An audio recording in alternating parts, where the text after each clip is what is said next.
प्यारे स्टूडेंट, स्वागत है आप सभी का अपना चैनल न्यू क्लासेस में। आज का वीडियो क्लास 11 के स्टूडेंट के लिए काफ़ी इंपॉर्टेंट होने वाला है और आज मैं आप लोगों को इकोनॉमिक्स यानी कि अर्थशास्त्र का बहुत ही इम्पोर्टेंट वीडियो लाया हूं, क्योंकि काफ़ी सारे स्टूडेंट बहुत दिनों से वेट कर रहे थे कि प्रभु सर कुछ नया बताएंगे। तो आज अगर इस वीडियो को आप लोग देख लेंगे तो देखिए, इस वीडियो में 40 क्वेश्चन है, लेकिन 40 क्वेश्चन में कम से कम आप लोगों को एग्जाम में पूरा 20 प्रश्न तो जरूर देखने को मिलेगा और 20 क्वेश्चन जो है वो जरूर आप लोगों के फाइनल पेपर में छपेगा। क्योंकि जो यह आज मैं वीडियो लाया हूँ ना, आप लोगों को इकोनॉमिक्स में 2 किताब पढ़ना है, तो 2 किताब में जितने सारे चैप्टर हैं, याद रखिएगा आप लोग, जितने सारे चैप्टर हैं हर चैप्टर से जो इम्पोर्टेंट क्वेश्चन है और जो कोई ना कोई साल पूछा गया सवाल है, वैसे क्वेश्चन को आज मैं इस वीडियो में एकदम संग्रहित करके जमा करके 40 क्वेश्चन बनाया हूँ, जो काफ़ी इंपॉर्टेंट है। वीडियो को जरूर देख लीजिएगा। और इनसे पहले भी मैंने बहुत सारा वीडियो अपलोड कर दिया है। आप लोग हर वीडियो को अगर देखना चाहते हैं तो मेरे चैनल के प्लेलिस्ट में जा करके देखिए, वहाँ से एक अलग नया प्लेलिस्ट बना होगा 2023 का क्लास 11 का, काफ़ी इंपॉर्टेंट वीडियो वहाँ पर भी है। तो यहाँ पर सबसे पहला क्वेश्चन आप लोग नोट करते जाइए और देखिए आप लोग कि कितना क्वेश्चन आप लोगों को याद है। क्योंकि देखिए, अगर चैप्टर वाइज आप लोग हर एक क्वेश्चन आंसर कर चुके हैं तो यहाँ पर काफ़ी सारा प्रश्न जो है आप लोगों को उसका जवाब जो है आसानी से आप लोग दे पाएंगे। ठीक है, तो पहला क्वेश्चन यहाँ पर आप लोग देख लीजिए कि ब्रिटिश समय के दौरान में भारतीय अर्थव्यवस्था कैसी थी। तो याद रखना है, ब्रिटिश समय के दौरान में भारतीय जो अर्थव्यवस्था थी वो पिछड़ी और अर्ध सामंती थी। कैसी थी? पिछड़ी और अर्ध सामंती। अगला देख लीजिए, यहाँ जो दिया हुआ है कि नगद फसल कौन होता है। नगद फसल ऑप्शन के अनुसार जवाब देना है। तो कपास जो है ना वो बिल्कुल भी नगद फसल है, इसी को नगदी फसल कहा जाता है। आगे देख लीजिए, अगला जो है ना कि किस वर्ष को महाविभाजन का वर्ष कहा जाता है। तो 1921 जो है ना, इसी को कहा जाता है महाविभाजन वर्ष। ठीक है, आगे नोट करिए कि बैंकिंग क्षेत्र अर्थव्यवस्था के क्षेत्र में सम्मिलित होता है, तो तृतीयक में सम्मिलित होता है। आगे नोट करिए, अगला जो है ना कि यहाँ 5 नंबर का क्वेश्चन आप लोग देख लीजिए कि कृषि क्रियाएं किस क्षेत्र से संबंधित होती है। तो जो कृषि जो लोग खेती करते हैं, जो कृषि से मतलब अपना जीवन व्यतीत करते हैं, तो उसको जो है ना प्राथमिक क्षेत्र में रखा जाता है। कौन से क्षेत्र में? प्राथमिक क्षेत्र में। आगे देखिए, अगला जो है ना, ब्रिटिश भारत में कपास उद्योग केंद्रित था। कहाँ पर? अहमदाबाद में। काफ़ी इंपॉर्टेंट सवाल है और आगे भी आप लोगों को बहुत ही इंपॉर्टेंट क्वेश्चन देखने को मिलेगा। ठीक है, वीडियो को बिना स्किप करते हुए देख लीजिए। और यहाँ पर देखिए, अगला जो है ना कि 1947 और 48 में व्यापार संतुलन था। कैसा था? तो लगभग अगर कहा जाए ना तो 14 करोड़ रुपया था उस समय में। ठीक है, आगे देख लीजिए कि अंग्रेजों ने भारत में आकर के किस अर्थव्यवस्था को जन्म दिया था। तो जिस समय भारत में अंग्रेज आए थे उस समय जो है ना अर्ध सामंतीवाद अर्थव्यवस्था लागू कर दिया गया था। आगे देखिए, अगला जो है ना कि स्वतंत्रता प्राप्ति के समय में भारत की साक्षरता दर कितना था। तो लगभग 17% था। आगे देखिए कि 1951 में कुल श्रम शक्ति का कृषि पर निर्भरता कितना है। तो 72% इसका राइट आंसर होगा। और यहाँ पर आगे आप लोग नोट करिए कि एक वर्ग मध्य बिंदु बराबर होता है। एक वर्ग मध्य बिंदु बराबर होता है तो उच्च वर्ग सीमा तथा निम्न वर्ग सीमा के औसत होता है, जो काफ़ी इंपॉर्टेंट है। काफ़ी सारे स्टूडेंट इस क्वेश्चन को पहले ही पढ़ चुके होंगे और जो नहीं पढ़े हैं उसके लिए इम्पोर्टेंट है, याद करके रख लें। आगे आप लोग देखिए कि वर्गीकरण सूचित करता है। तो वर्गीकरण क्या सूचित करता है? तो समंकों की समानता और समंकों की असमानता ये सूचित करता है। ठीक है, आगे देखिए, अगला जो है ना कि किसी भी सारणी के मुख्य अंग क्या होते हैं। तो वास्तविक आंकड़े होते हैं। देखिए, काफ़ी सारे क्वेश्चन जो है ना ऑप्शन के अनुसार आप लोगों को मतलब जो है ना चैप्टर वाइज में देखने को मिलेगा, लेकिन अब मैं डायरेक्ट एकदम आंसर के साथ में क्वेश्चन को लाया हूँ ताकि जल्दी से याद हो सके और टाइम जो है, समय जो है काफ़ी इंपॉर्टेंट है, उसकी बचत हो सके। ठीक है, आगे देखिए कि काल माला के ग्राफ को क्या कहा जाता है। काल माला के ग्राफ को क्या कहा जाता है? तो उसे कालिक चित्र कहा जाता है। ठीक है, आगे देखिए, अगला जो है ना कि दो चरों के बीच में पारस्परिक संबंध को प्रकट करने वाले चित्र को क्या कहा जाता है? तो उसे विक्षेप चित्र कहा जाता है। क्या कहा जाता है? विक्षेप चित्र कहा जाता है, जो इम्पोर्टेंट है। आगे देखिए कि किसी भी ग्राफ पेपर में कितने चरण या फिर चतुर्थांश होते हैं? आप लोग चतुर्थांश के बारे में जरूर पढ़े होंगे, क्योंकि देखिए चतुर्थांश होता कैसे है, क्योंकि आप लोग 10th क्लास में तो इसके बारे में जरूर जानते होंगे। देखिए चतुर्थांश इस तरीके का होता है, ठीक है। यहाँ पर इसको हम लोग प्रथम चतुर्थांश बोलेंगे, इसको दूसरा चतुर्थांश बोलेंगे, इसको तीसरा चतुर्थांश बोलेंगे, और यहाँ जो है ना इसे फोर चतुर्थांश इसे कहा जाता है।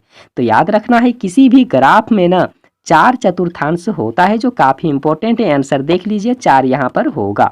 आगे देखिए अगला जो है ना यहाँ पर अगला प्रश्न कि आयत चित्र के माध्यम से प्रस्तुत किए गए आंकड़ों से आलेखी रूप से निम्नांकित जानकारी प्राप्त कर सकते हैं, तो किसके जरिए? तो याद रखना है बहुलक के जरिए हम लोग प्राप्त कर सकते हैं हर एक जानकारी को। आगे देख लीजिए कि वह प्रक्रिया जिसके अंतर्गत में शिक्षा पर निवेश, स्वास्थ्य का सुधार तथा प्रशिक्षण सम्मिलित होता है, उसे हम लोग मानव पूंजी निर्माण कहेंगे। काफी इंपॉर्टेंट सवाल है। आगे आप लोग देखिए कि वृत्तीय चित्र में सभी मदों को बदल देते हैं, किसमें? कोनों में बदल देते हैं। वृत्त चित्र का अन्य नाम क्या होता है? तो वृत्त चित्र को हम लोग परिपत्र आलेख भी कह सकते हैं। काफी इंपॉर्टेंट है। आगे देखिए अगला जो है ना कि काल श्रेणी बिंदु रेखा को क्या कहा जाता है? उसे कालिक चित्र ही कहा जाता है, ठीक है। और यहाँ पर आप लोग देख सकते हैं कि वाई अक्ष का दूसरा नाम क्या है? काफी इंपॉर्टेंट है। वाई अक्ष का दूसरा नाम होता क्या है? तो वाई अक्ष को कोटि कहा जाता है, और एक्स अक्ष को क्या कहा जाता है? तो एक्स अक्ष को भुज कहा जाता है। आप लोग बिल्कुल भी याद करके रख लें, क्योंकि 10th क्लास में आप लोग जरूर पढ़े होंगे। काफी आसान सा सवाल है, ठीक है।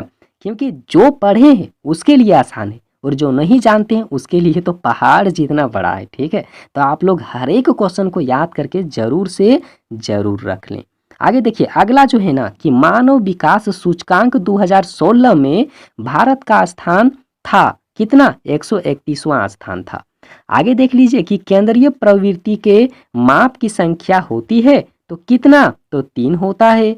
आगे देखिए आगे जो है ना कि दिए गए चर मूल्यों का औसत कहा जाता है, तो माध्य को कहा जाता है। परमाणु ऊर्जा का उत्पादन करने वाले विश्व में पहला स्थान किसका है? तो संयुक्त राज्य अमेरिका है। काफी इंपॉर्टेंट है। आगे देख लीजिए कि माध्यिका को कहा जाता है, यहाँ पर माध्यिका होना चाहिए था, थोड़ा मिस प्रिंट हुआ है। माध्यिका को कहा जाता है तो उसे जो है ना स्थिति संबंधी माध्य कहा जाता है। क्या कहा जाता है? स्थिति संबंधी माध्य कहा जाता है। आप लोग याद करके रखिएगा। आगे देख लीजिए कि खंडित बारंबारता वितरण के लिए माध्यिका के सूत्र में n का क्या काम होता है? तो देखिए n क्या होता है जानते हैं आप लोग? कुल बारंबारता होता है। n का मतलब क्या होता है? तो कुल बारंबारता होता है। आगे देखिए अगला जो प्रश्न है ना यहाँ पर कि वनोन्मूलन का परिणाम है। इसमें देखिए ऑप्शन आप लोगों को यहाँ पर मिल रहा है, ठीक है।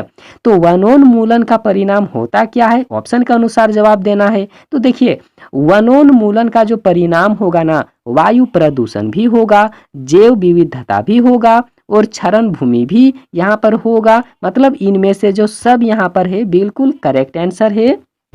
आगे देखिए अगला जो है ना कि पर्यावरण सुरक्षा अधिनियम पारित हुआ था कितना में? 1986 में। काफी सारे स्टूडेंट नहीं जानते हैं, आप लोग याद करके रख लें। आगे देख लीजिए कि धारणीय विकास की अवधारणा संबंधित है किससे? तो पर्यावरण से संबंधित है। आगे देखिए अगला जो है ना कि धारणीय आर्थिक विकास को मापा जाता है किससे? तो यहाँ पर देखिए GNP से मापा जाता है। किससे? GNP से मापा जाता है। आगे देख लीजिए अगला जो है ना कि केंद्रीय प्रदूषण नियंत्रण बोर्ड की स्थापना हुई थी कब? तो 1974 में हुआ था। ओजोन जो यहाँ पर देखिए ओजोन परत होगा, ठीक है। तो ओजोन अवक्षय होता है किसके कारण से? तो CFR से। किससे? तो CFR से होता है, ठीक है।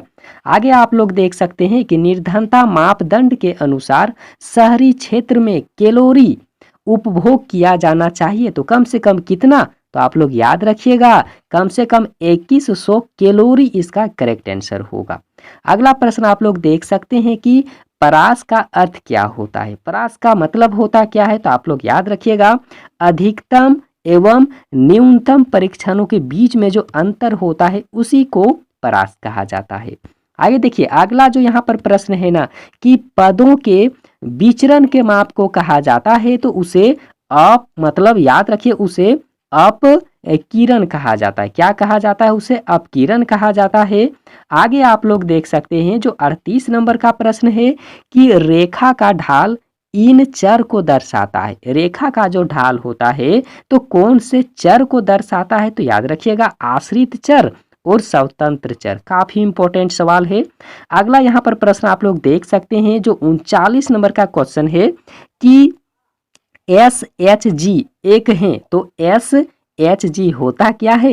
तो इनका जो फुल फॉर्म होगा ना, आप लोग याद रखिएगा, स्वयं सहायता समूह होगा। क्या होगा? स्वयं सहायता समूह होगा। और जो इस वीडियो का बिल्कुल भी अंतिम क्वेश्चन है, देख लीजिए आप लोग कि 2011 के जनगणना के अनुसार में भारत में मृत्यु दर आखिर कितना है? तो याद रखना है आप लोगों को, कम से कम 7.0% इसका राइट आंसर होगा।